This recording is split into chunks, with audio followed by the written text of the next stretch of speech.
The government has now come up with yet another way of looting me and you, the hardworking taxpayer citizen of this country. And if you own a car, the latest government proposal is aimed directly at you and your family budget.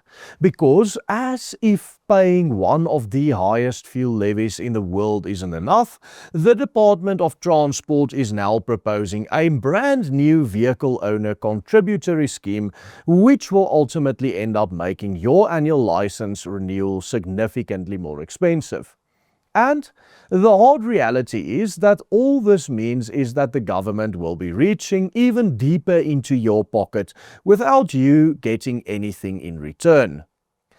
Just last week, we talked about the fuel tax scam that this government has now been running for over 30 years, but now it is actually planning to introduce yet another additional tax on your vehicle or on vehicle owners because of the loss in revenue it now experiences as a result of the rapid adoption of electronic vehicles in South Africa.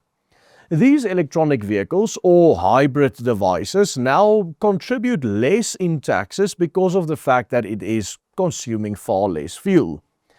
The government is justifying that the road accident fund is suffering as a result of more and more people using the country's road infrastructure without paying their fair share due to them having electric vehicles. But stay tuned, because in this video we are going to expose how Cyril Ramaphosa's government is always finding new ways of milking the middle class and how you will be punished even if you don't own an electric vehicle, such as the ones that are the reason for this latest new tax bill. Just last week we discussed how all of the levies on petrol combined amount to R8.24 per litre, which is more than 14 times what the total levies were prior to the dawn of the ANC era. This means that even today, around a third of all money spent at the petrol station is some form of taxation.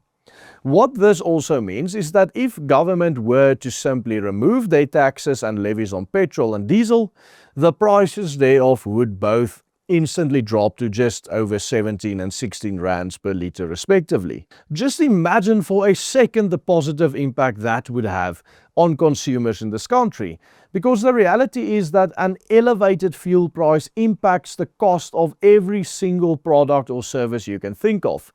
Everything is more expensive because of the fact that we are all paying well over 8 rands per litre on levies and taxes.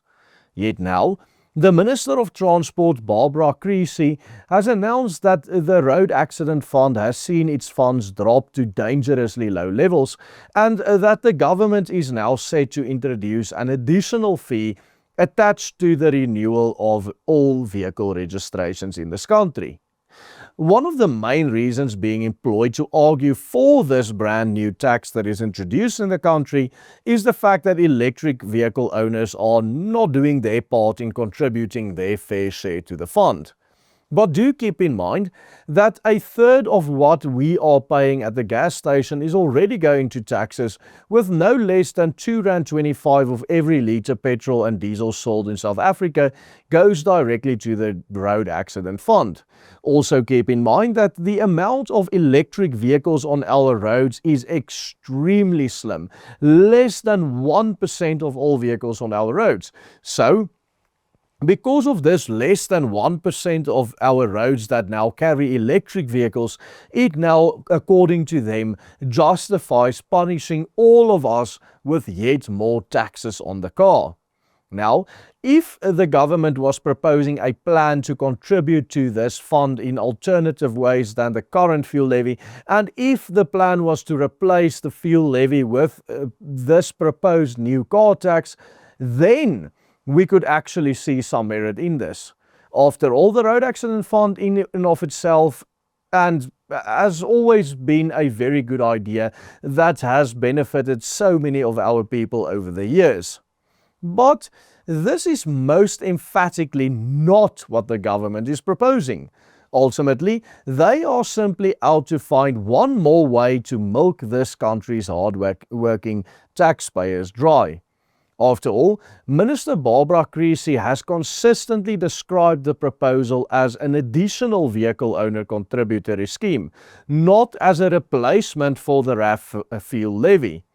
Keep in mind that the corruption associated with the looting of hundreds of millions from the fund is well documented. What government is actually proposing is that we pay twice as much for a fund that has already been plagued by corruption, fraud and financial mismanagement for decades under the ANC's rule. But who will speak up for us? Who will raise awareness of this burden we as motorists in this country have to carry because of all the government corruption and looting taking place? Well, by contributing just a few rands per month, you can help us here at the Willem Petzer Group, for example, to continue to be the voice of our community and raise awareness of this vital issue. Because we, more than anyone else, have a proven track record of exposing at the escalating levels of corruption that are impoverishing our people every single day. Simply message the word "sign me up" to the WhatsApp number appearing on your screen right now and enable us to take the fight against those who want to bleed us dry to the next level. A new fuel levy should be rejected for what it is. Another attempt by a failed and corrupt government to take food off the table of hard-working families. A government that has proven time and time again that it cannot responsibly manage the billions it already receives every year from us, has absolutely no moral justification for demanding even more from us in the middle class. Every additional tax means less money for groceries or school fees or savings, small businesses, development and investment in our communities. And every time the government chooses to cover up its own failures by introducing yet another tax, instead of rooting out corruption and waste that is already happening, it sends us a clear message. Under the ANC or even under the government of national unity, the taxpayer will always be expected to pay for the consequences of government incompetence.